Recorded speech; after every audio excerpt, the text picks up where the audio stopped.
Previously on Garden State Tortoise. Holy cow. They've had her since May of '77. Do you know what she was fed? Cat food and lettuce and whatever, and is she in good shape? I'm gonna be honest with you, no. Okay. What the heck is going on back here, guys? It's kind of unreal. I've never seen anything like this before. No. I worry about her quality of life, truly. How do we make this decision? We're doing our best to try to make the absolute best decision for her, but we don't know what's going to happen here. So we have to wait for those results, and we'll go from there.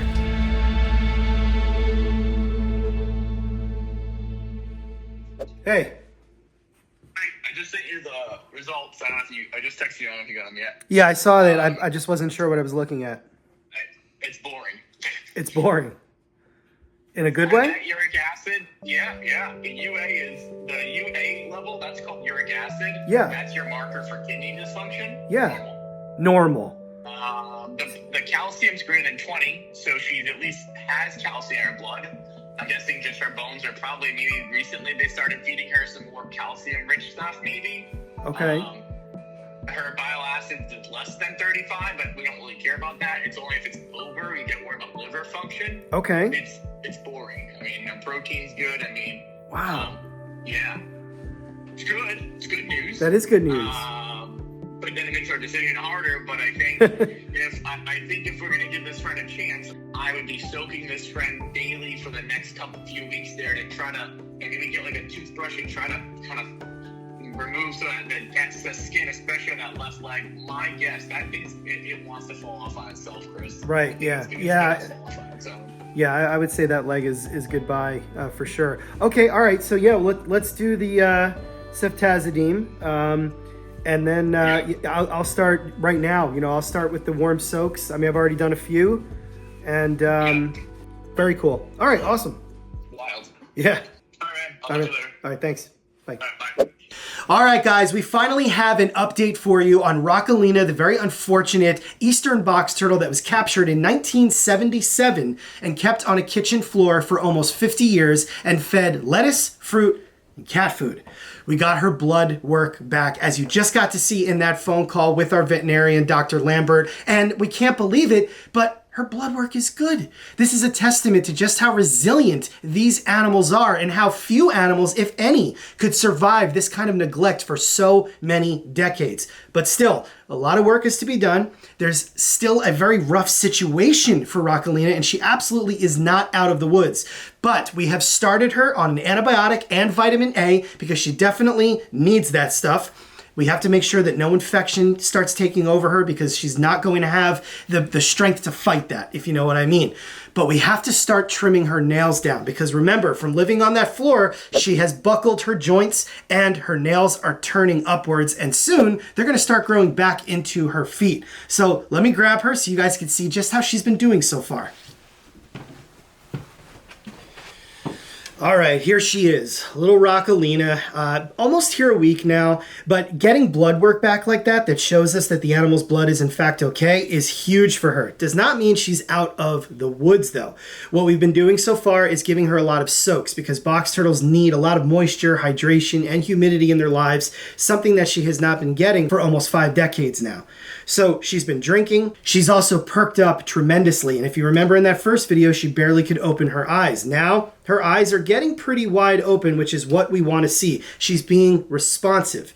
As far as her legs go, her skin is very sensitive right now. So that's why I'm trying to hold her, because if she starts slipping around all over the place, she can actually start bleeding. This is all stuff that we're going to have to work on. We really have our work cut out for us, guys. This is no joke. This is by far the worst rescue we've ever had to take in. If you don't know who we are Garden State Tortoise. We're a family-run facility dedicated to the preservation and conservation of turtles, tortoises, and other reptiles. And we've done a lot of rescue work over the years. So if you've been watching, you might recall animals like Bubbles, the leopard tortoise suffering from severe metabolic bone disease, and her shell was actually flat, like a pancake from it. Or Chief Brody, the emaciated alligator snapping turtle that was found states out of range. Otis, the eastern box turtle who's taken the entire world by storm with his antics and personality, or even Unit, the obese common snapping turtle that was fed canned cat food for 12 years. Nonetheless, each animal has its own very unique story, but Rockalina really takes the cake in being quite possibly the most severe. But as of right now, this turtle absolutely deserves a shot. And something to take into consideration with that is the natural lifespan of turtles and tortoises. Box turtles in particular, similar to tortoises, have extremely long lifespans. They can live for more than 100 years. So even though this animal may be around 70, because she was probably captured when she was around 20, that doesn't mean this animal is done with its life cycle. All right, Rockalina, some more steps towards your recovery. I've done this with a lot of animals, but not one this severe. So let me see here. Try to keep her as comfortable as possible. I'm going to be careful and just start trimming them a little bit because we don't want her to bleed. And the whole purpose of this is to start helping her get better traction, and maybe at some point, once she's on the appropriate substrate with the right traction, we can redirect the growth of these nails to go downward and become sharp points like they would in the wild, or one that's been raised properly. You are so sweet. She's doing so great. So far so good with this first nail. All right. Still looking good. Take a little more off that one. I think we're good there, and then eventually I'm going to get out the Dremel and we will fine tune that a little bit. Okay. You okay there? I tell you, for a turtle that's been through so much, she's strong. How does that feel, girl? Okay. This one's really a challenge. You see that? See how badly that's curled up? Might be hard for you guys to see, but the further that nail goes, it's going to actually grow back into her foot. Easy, girl.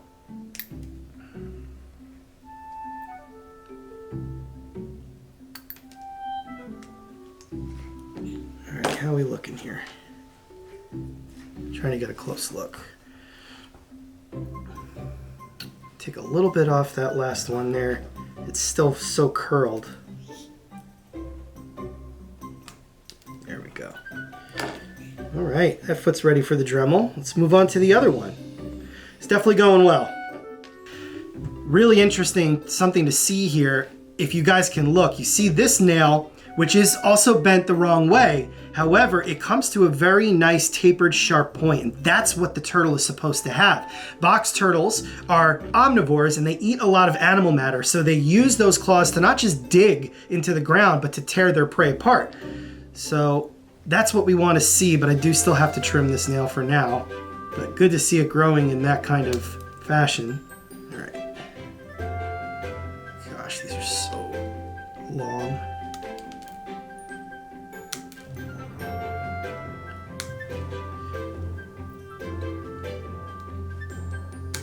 Now, the other thing we did with Rockalina was we made sure that she had a nice long soak before we started doing this, because with things being moist, it makes things a lot less harsh for her to go through, because when the nails are dry, they can be really brittle, possibly cause some pain, and we're trying to do everything we can to keep this turtle out of any pain, because of course, a turtle can't exactly tell you, hey, that hurts.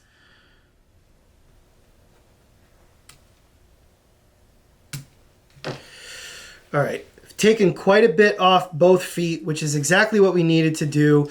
Now, normally you wouldn't make the nails this short, but because we're trying to redirect their growth, that's what we want to do here. A little bit more off right here. And I think we're okay for right now. That is awesome. How you doing, lady? Yeah. I don't want her to walk that much on such a smooth surface, because that's how she turned out this way to begin with, that constant slipping and sliding on either a tile or linoleum floor. But that is fantastic. Now, I'm going to leave her back foot here alone for now, just to give her a little bit of a break. Again, we're trying to minimize the stress on this turtle, even though she's doing so great. So we're not going to venture the beak yet. We're not going to venture the back feet. In the original video, we thought there might be a lot of necrosis going on with at least this back left leg. A lot of that crust has come off now. There's definitely something really gnarly still going on with the back leg, but she is able to use it and pivot on it a bit. So, you know, more visits to the veterinarian will tell us what's going on there. But you're such a sweet turtle. That is really awesome. That went really, really well. Another major step towards the hopeful full rehabilitation of this amazing little turtle. So let's get her comfortable now, let her relax, and then maybe we'll see if she'll take something to eat. All right, Rockalina. So, as I said, rescue is a big part of what we do, and just yesterday, we went to visit our friends over at the Popcorn Park Animal Refuge once again because they needed our help. They have taken in many box turtles that were in need of rescue, and now that they have rehabilitated them, it was time for us to adopt them so they can live their lives out here at GST, including one very special little fellow that has no eyes. Once again, we're at Popcorn Park Animal Refuge. This is our good friend Danny Mendez, and today we are going to be adopting a very special little turtle. So, I want to make sure you get to see your boy. There he is, Stevie. So, if you've been really following us, a couple videos back, we were here to take some other turtles that needed homes, and we met this guy. This is Stevie, and he is a blind eastern box turtle. Look at his beautiful markings on his head. But what's interesting about Stevie, he's a little chilly right now because of course it's winter and these turtles slow down in the winter even when they're indoors. He has a personality similar to Otis where he will reach up and look at you. So even though he doesn't have vision, he doesn't let that slow him down. He's a very healthy male. And do we know, was he born like this? Or He was, as far as we know, he was born that way. He was born this way. Wow, that is so interesting. Super cool. Hello, Stevie. You're coming home to Garden State Tortoise. You're going to be a new ambassador animal for your species. But Stevie's not the only turtle that we're going to be bringing home today. Right now there's a lot of work going on here at Popcorn Park as they renovate and do new things. So a lot of the animals are displaced into situations like this. And of course, because we have always done rescue with them and will continue to do so, we're going to bring a bunch of these box turtles home so that they can live their lives out with us. So we're going to put Stevie down. We're going to round up all his buddies here. So, we have these guys are long-term residents. Okay. They've been here for decades. Wow, look at that beautiful male. You see his red eyes? Okay. And in here, we've got this little goofy-looking thing. Hello, little lady. Obviously, somebody's longtime pet that ended up coming to us. This is one of my favorite ones because he's got that kind of side view going on. Yeah, now this was a car victim, right? Yeah, this was a car victim that came clipped on peppermint, and they taped the piece on with a peppermint themed Christmas band-aid, which is how she got her name. That's a great name. Yeah, so she's great. I love her. She's one of my favorite education animals. Once again, just showing you the incredible resiliency that these animals have. Yeah. And she's also personality, well, usually personality plus. Right now she's a little cold and is like, leave me alone. But, Yeah, you guys can see that right there, that this animal was clipped by a car, so it's missing this entire section of the carapace and part of the bridge here. So in here we have a bin of box turtles that a couple of them were raised together, and I think you can kind of tell which ones. So these were kind of raised together, obviously not under ideal conditions. And then the worst of them is this one. Wow. Yeah, I'm assuming these were all siblings that they came in similar in size and in pretty rough shape. And this little guy looks like he was chewed on. Oh yeah, okay. So that looks like a turtle that was definitely wild at some point. It's got all appropriate shell growth and limbs and beak and everything and even coloration, but it's been chewed on. Could have been done by a rat, could have been a small dog, but again, resiliency has kept this animal alive. Here's a good looking one. It looks like he also got chewed on. Yeah, he did. Okay, that's a good looking male. And right here, this is very common. You see this on wild eastern box turtles, and actually, this is caused by other males. Other males climb up on top and they constantly and repeatedly bite at the front marginal scutes here and the nuchal scute, which is the little scute that goes right behind the neck.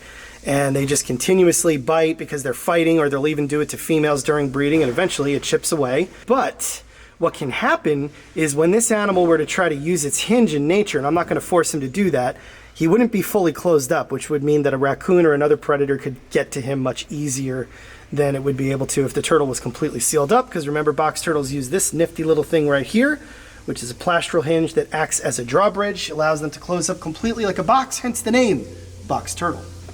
Chris, you just taught me something new. I had no idea. I thought that, no, seriously, I always thought this is like because it was the high point of the shell. Okay. I always thought it was just like a dog being like, "Grr," but Nice. that's really cool. Yeah. That's fascinating. Okay, cool. Talk about a survivor. Whoa. Look at this dude. Oh my goodness.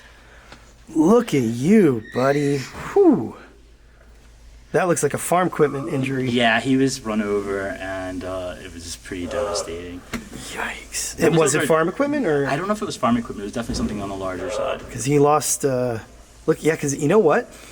It looks like something like chewed him up in the form of machinery, because he's got this interesting gash and split and then crack. And then it looks like, you know, he lost the foot, obviously, but then that maybe this leg got mangled in the process. Right, and it also looks like his head suffered, because he's got no eye there, and his head's quite misshapen. His eyes aren't symmetrical. This one pops out a little more, too. Oh, yeah. Wow.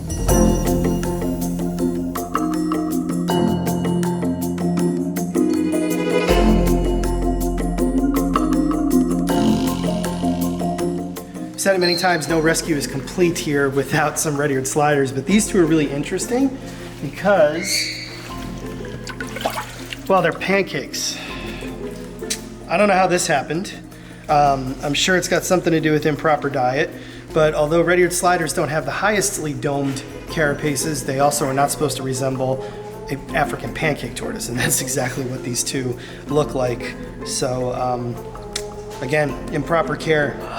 Don't know why these things happen, especially in today's day and age. There's so many advancements in reptile care. Turtles are no exception to that, so there's no excuse for this kind of stuff.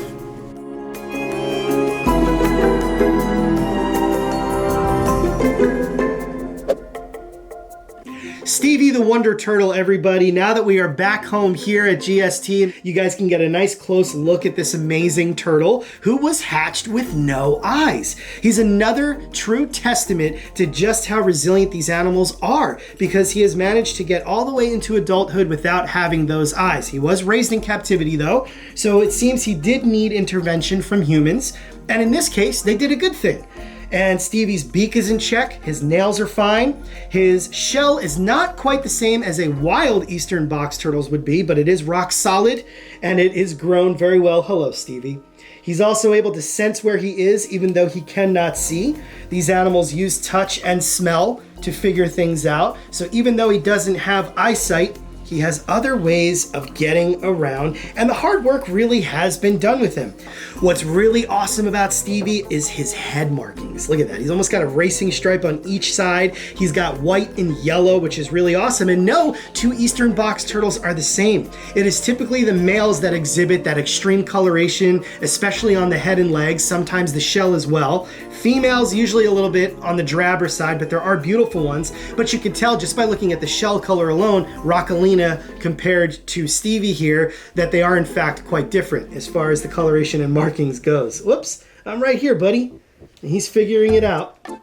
Stevie's got an awesome story, just like all the animals that we take in here, and Popcorn Park really does some incredible work with rescuing all types of animals. So these new eastern box turtles are here, but we really wanted to give you guys a close look at Stevie and how he is.